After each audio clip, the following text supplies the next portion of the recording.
so let's continue on.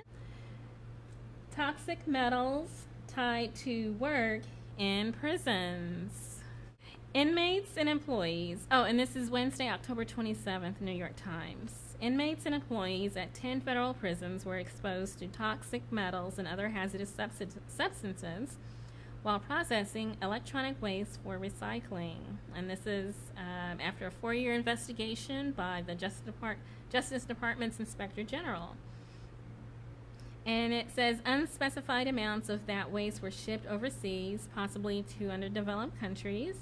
Reports have multiplied in recent years that electronic waste is being dumped in developing nations where it can harm local populations by leaching into groundwater or attracting scavengers who are exposed to toxic elements.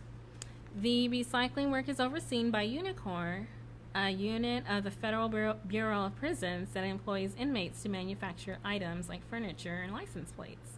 Since 1997, it has accepted contracts for recycling computer monitors, televisions, printers, and other electronic waste. There's another intriguing article, and that's again from the New York Times, which seems to have just a lot going on, but this time, this is an editorial in the New York Times about Iowa.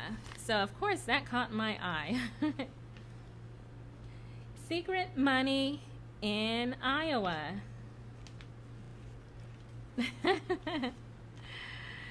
Bruce Braley, a Democrat from northeastern Iowa, has been a popular 2-term congressman and seemed likely to have an easy reelection until the huge cash mudslide of 2010.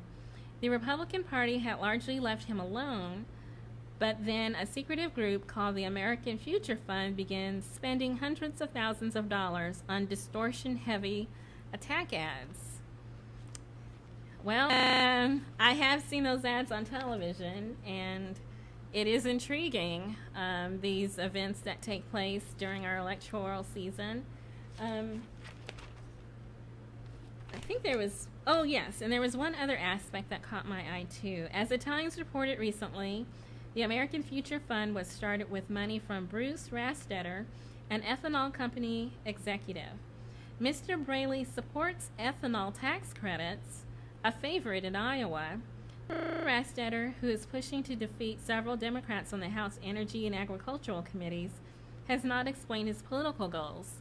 And it is a little bit bizarre if you're an ethanol company executive and there's a congressman that supports tax credits. It is kind of bizarre that you're working to defeat it, but maybe there's something we don't know. If so, I guess I'm sure we'll soon find out, whatever it is.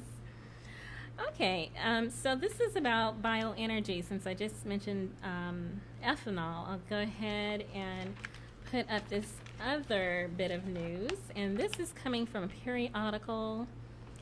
This is CSA News.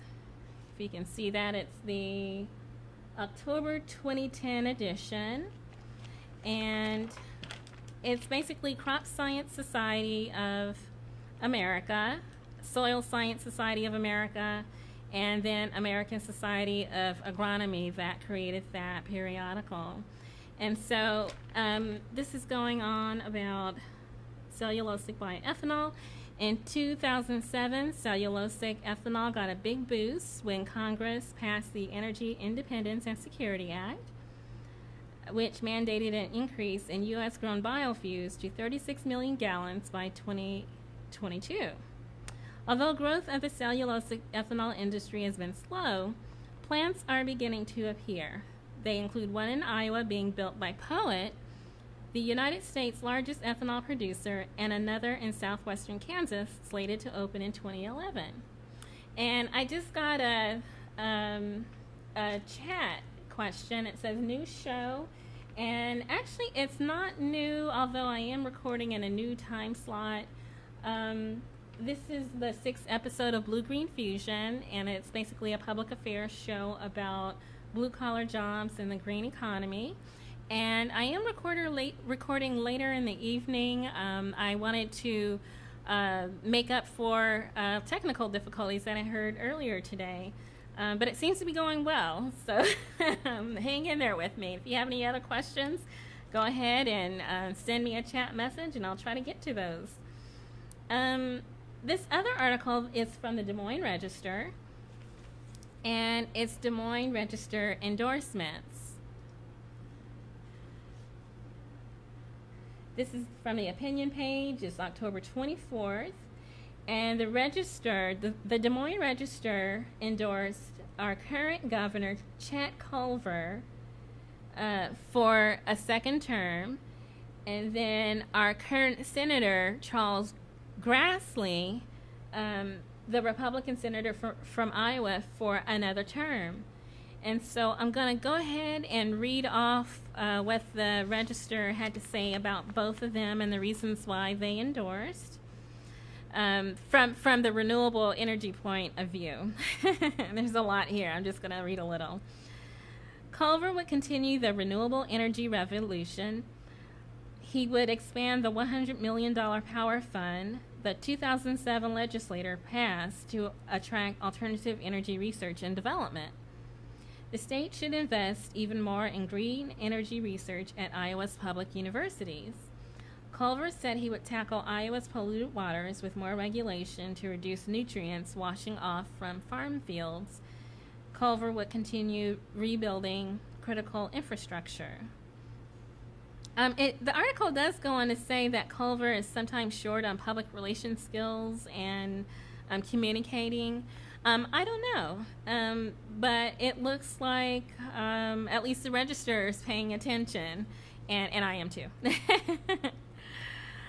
For Charles Grassley, the Register says that Grassley has done for Iowa in the agricultural economy, on renewable energy, and in working with the Iowa delegation on economic development. It does go on to say that Charles Grassley needs to reassess his troubling of towing the Republican line, which has contributed to partisanship and inaction in the Senate. And I did notice that with one particular issue, that was the renewable energy standard, where Charles Grassley did take a stand with the Republicans that he wouldn't basically play ball on that unless there was some more cooperation from the Democrat side. And so the renewable energy standard did not get addressed.